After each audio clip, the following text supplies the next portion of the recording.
தசரதர் முனிவர்களின் ஆலோசனைப்படி புத்திரகாமேஷ்டி யாகம் செய்தார். யாகத்தின் பலனாக அக்னியிலிருந்து ஒரு தெய்வீக பாத்திரம் தோன்றியது. அதில் இருந்த பாயசத்தை தசரதர் தன் 3 மனைவிகளுக்கு பகிர்ந்தார். அதன் பலனாக கௌசல்யாக்கு ஸ்ரீராமர், கைகேயிக்கு பரதன், சுமித்ராக்கு லக்ஷ்மணன் மற்றும் சத்ருக்னன் பிறந்தனர். ஸ்ரீராமர் சிறுவயதிலிருந்தே தர்மம், கருணை, வீரியம் ஆகியவற்றின் உருவமாக இருந்தார். ஒரு நாள் விஸ்வாமித்திர முனிவர் அயோத்திக்கு வந்து தன் யாகத்தை அரக்கர்கள் கெடுப்பதால் ராமர் உதவி செய்ய வேண்டும் என்று கேட்டார். தசரதர் தயங்கினாலும் ராமர் மற்றும் லக்ஷ்மணன் முனிவருடன் சென்றனர். அங்கு ராமர் தாடகை என்ற அரக்கியை வதம் செய்தார். பல தெய்வ அஸ்திரங்களை பெற்றார். அந்த பயணத்தில் அவர்கள் மிதிலா சென்றனர். அங்கே மன்னர் ஜனகர் நடத்திய சீதா சுயம்வரத்தில் சிவபெருமானின் வில்லை யார் உடைக்கிறாரோ அவருக்கே சீதாதேவி என்று நிபந்தனை. பல மன்னர்கள் முயன்றும் தோல்வியடைந்தனர். ஸ்ரீராமர் அந்த வில்லை எளிதாக தூக்கி உடைத்தார். இதனால் ராமர் சீதா திருமணமானது. ஓம் பூர்ணமதః பூர்ணமிதம் பூர்ணத் பூர்ணமுதச்யாதே பூர்ணஸ்ய பூர்ணமதாய பூர்ணமேவ திருமணம் முடிந்து அவசிஷ்யதே. அயோத்திக்கு திரும்பிய பின் தசரதர் ராமரை அரசனாக்க முடிவு செய்தார். ஆனால் கைகேயி முன்பு பெற்ற 2 வரங்களை நினைவூட்டினாள். பரதன் அரசன் ஆக வேண்டும். ராமர் 14 ஆண்டுகள் வனவாசம் செல்ல வேண்டும். ராமர் தன் தந்தையின் சொல்லை காக்க மகிழ்ச்சியுடன் வனவாசத்தை ஏற்றார். சீதையும் லக்ஷ்மணனும் அவருடன் சென்றனர். துக்கம் தாங்காமல் தசரதர் உயிர் நீத்தார். ஒரு நாள் அரக்கி சூர்பனகை ராமரை கண்டதும் மயங்கினாள். அவள் சீதையை அவமதித்தாள். லக்ஷ்மணன் அவளின் மூக்கையும் காதையும் அறுத்தான். அவமானம் அடைந்த சூர்பனகை தன் சகோதரன் ராவணனிடம் சென்று அழுதாள்.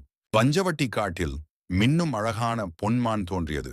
சீதாதேவி அதை பார்த்து, அதை பிடித்து தாருங்கள் என்று கேட்டாள். ராமர் மானை தொடர்ந்து சென்றார். லக்ஷ்மணன் சீதையுடன் குடிசையில் இருந்தான். ராமரின் குரல் போல மாய ஒலி கேட்டதும் சீதை பதறினாள். லக்ஷ்மணன் லக்ஷ்மண ரேகை இழுத்து குடிசையை விட்டு வெளியே வர வேண்டாம் என்றான். அந்த நேரம் சந்நியாசி வேடத்தில் ராவணன் வந்தான். சீதை ரேகையை கடந்து பிச்சை கொடுத்தாள். ராவணன் தன் உண்மை வடிவம் காட்டி சீதையை அபகரித்தான். வானில் புஷ்பக விமானத்தில் சீதையை எடுத்துச் செல்லும் ராவணனை ஜடாயு தடுத்து போராடினான். பெரும் போருக்கு பின் ஜடாயுவின் சிறகுகள் வெட்டப்பட்டன. ஆனால் அவன் ராவணன் சென்ற திசையை சொல்லி உயிர் நீத்தான். ராமர் ஜடாயுவுக்கு இறுதிச் சடங்கு செய்தார். ராமர் சுக்ரீவன், ஹனுமன் ஆகியோரை சந்தித்தார். வாலியை வதம் செய்து சுக்ரீவனை அரசனாக்கினார். ஹனுமன் ராமரின் பேர் பக்தனானார். அனைத்து திசைகளிலும் தேடல் நடந்தது. இறுதியில் தெற்கு திசையில் ஹனுமன் முன்னேறினார். அவன் கடலை தாண்டினான். இலங்கை சென்றான். அசோக வனத்தில் சீதையை கண்டான். அவளுக்கு ராமரின் மோதிரம் கொடுத்து ராமர் நிச்சயம் வருவார் என்று நம்பிக்கை அளித்தான். ஹனுமன் ராவணன் சபைக்கு அழைத்துச் செல்லப்பட்டான். அவனின் வாள் தீப்பற்றி எரிக்கப்பட்டது. ஆனால் ஹனுமன் தன் வாளை பயன்படுத்தி முழு இலங்கையையும் எரித்தான். சீதைக்கு இறுதி வணக்கம் செய்து திரும்பினார். சீதையின் செய்தி அறிந்த ராமர் வானர சேனையுடன் கடற்கரை வந்தார். ராமர் சேது கட்டப்பட்டது. கற்களில் ராம் என்று எழுத அவை கடலில் மிதந்தன. இலங்கையில் பெரும் போர் நடந்தது. கும்பகர்ணன், இந்திரஜித் வதம் செய்யப்பட்டனர். இறுதியில் ராமர் பிரம்மாஸ்திரம் விட்டார். ராவணன் வதம் செய்யப்பட்டான். ராவணன் வதம் செய்யப்பட்டதும் இலங்கை போர்க்களம் அமைதியாகியது.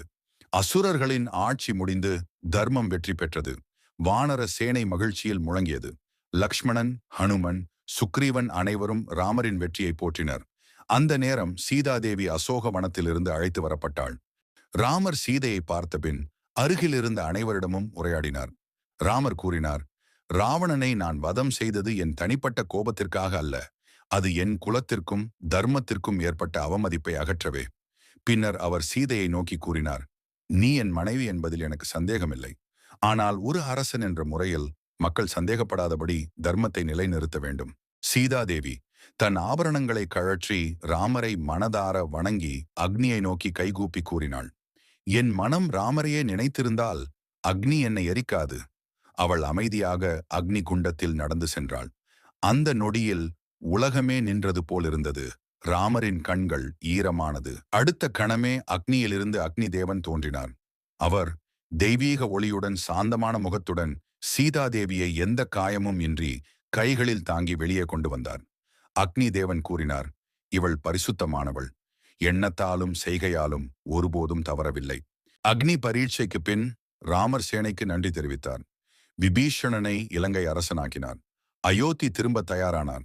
இங்கிருந்தே ராமராஜ்யம் நோக்கி கதை நகர்கிறது.